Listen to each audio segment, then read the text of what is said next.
आज सकाळची शाळा होती आणि शाळा सुटल्यानंतर पुन्हा केंद्र परिषद होती.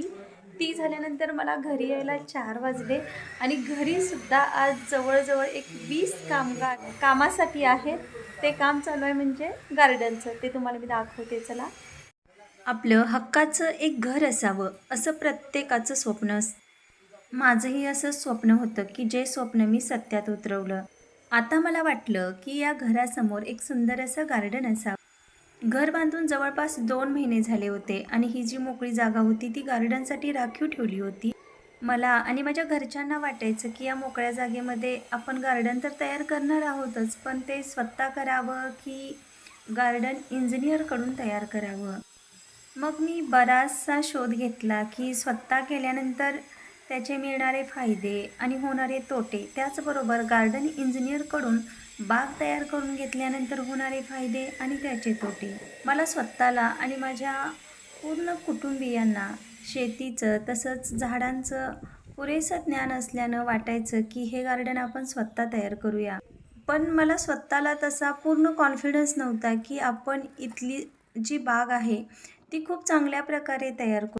त्यामुळं भरपूर विचार केल्यानंतर मी आणि माझ्या कुटुंबानं ठरवलं की आपण गार्डन इंजिनियरकडून हा बगीचा तयार करून घेऊया. आणि खरं सांगते, आत्ता हा निर्णय घेतल्यानंतर ना खरंच वाटतं की आपण हा अगदी योग्य असा निर्णय घेतलेला होता. आत्ता इथं तुम्ही जी जागा बघत आहात ना, ती जागा अतिशय कठीण अशी आहे. सगळे तिथं खडक आहेत. हा इकडचा भाग थोडासा कसा आहे, मातीचा आहे. इथंही सगळा मुरूम वगैरे होताच म्हणा, पण अतिशय कठीण खडकांचा भाग हा इथं लागलेला आहे आणि ते कठीण खडक त्या कामगारांना कुदळ किंवा फावडे वगैरे घेऊन अजिबात निघणार नाही. तर त्यासाठी त्यांना इथं ब्रेकरच लावावा लागणार आहे. ब्रेकरने सुद्धा हा भाग लगेच निघणार नाही, इतके सारे खडक येत आहेत. आणि ही जी आहे ना, ही आहे गार्डनसाठी लांबून आणलेली लाल माती, जी माती आपण गार्डनसाठी वापरणार आहोत. आणि याच्यामध्ये सुद्धा दगड आहेत. तर हे दगड आहेत ना, हे दगड मात्र काय होतात, ते लवकर विरघळतात. हा कठीण खडकाचा भाग ब्रेकरने फोडत असताना कामगारांना खूप त्रास होता. पण त्यांनी हे काम अंगावर घेतलेलं होतं, म्हणजेच त्यांनी हे काम ठरवून घेतलेलं होतं. त्यामुळे त्यांना हे करणं भागच होतं, पर्याय नव्हता. यांचं हे काम चालले, पण तिकडे शेतात पण आपल्याला जायचं आहे. तर आज इथं समोरच्या शेतामध्ये ऊसाची लागण करायची आहे. थोड्याच वेळामध्ये आम्ही ती लागण करणार आहोत, तेही तुम्हाला मी व्हिडिओमध्ये दाखवते. हे माझ्या पाठीमागे जे ऊसाचं क्षेत्र दिसतं ना, तिथं आज ऊस लावायचा आहे. ऊस लावायच्या अगोदर थोडंसं मगाशी पाणी सोडून घेतलेलं.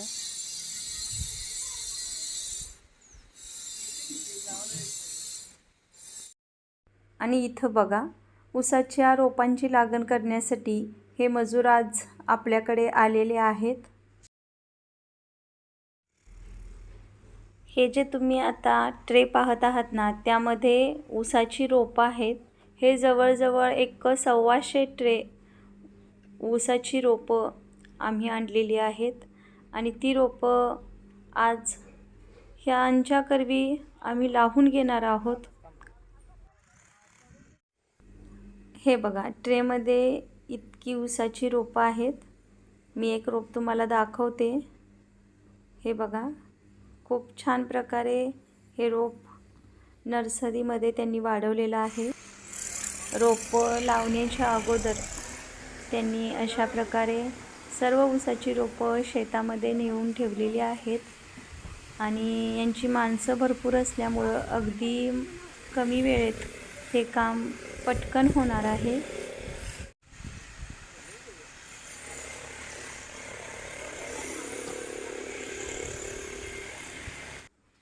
ही ऊसाची रोपं कुठून आणली ते मी तुम्हाला इथं दाखवते आहे बघा.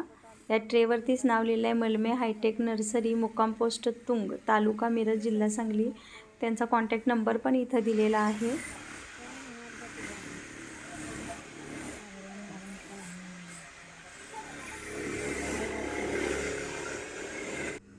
ऊसांची रोपे ट्रेमध्ये काढून झाल्यानंतर अंगणात अशा प्रकारे ते ट्रे त्यांनी इथं मोकळे ठेवले, कारण या शेतीसाठी किती ऊसाची रोपं लागली हे या ट्रेवरून चटकन समजणार होतं आणि त्यांना मग त्याचं बिल करायलासुद्धा सोपं जाणार होतं. त्यामुळं हे असं वेगळं ते मोकळे झालेले ट्रे आणून त्यांनी ठेवले.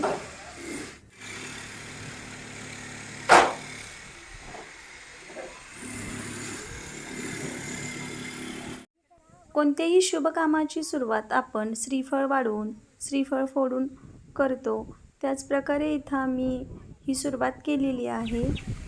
आता प्रत्यक्ष ऊसाच्या रोपांची लागण करण्यास सुरुवात झालेली आहे आणि इथं सरीमध्ये पहिल्यांदा खोदून, ज्याला की आम्ही आगरी मारणे म्हणतो, त्या आगऱ्या मारून घेतल्या आणि या आगऱ्या मारल्यानंतर त्या प्रत्येक आगरीमध्ये ऊसाचं एक एक रोप आता लावलं जात आहे.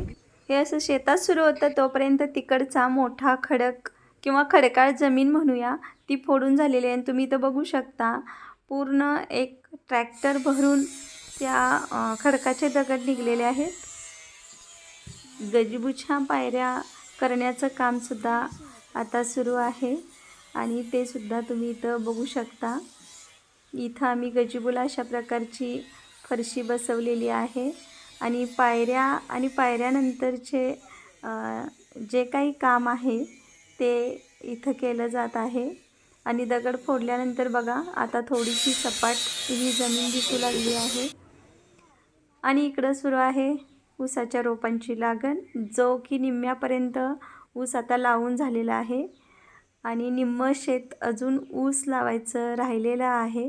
ते सुद्धा थोड्याच वेळात पूर्ण होईल. आता काही तासातच या ऊसांच्या रोपांची लागण पूर्ण होईल आणि मला त्या सर्वांसाठी चहा आणि नाश्ता बनवायचा आहे. फक्त त्या आगरीमध्ये ऊसाचं रोप लावलं म्हणजे झालं असं नाही, तर ते रोप लावल्यानंतर सुद्धा त्याच्या भोवतीची जी जागा आहे ती हाताने आणि पायाने थोडीशी दाब देऊन घ्यावी लागते. आता मी घराच्या वरच्या फ्लोअरवरती आलेले आहे आणि तुम्ही बघू शकता माझ्या पाठीमागे बघा आता ऊस लावल्यानंतरचं जे शेत आहे ते कसं दिसत आहे.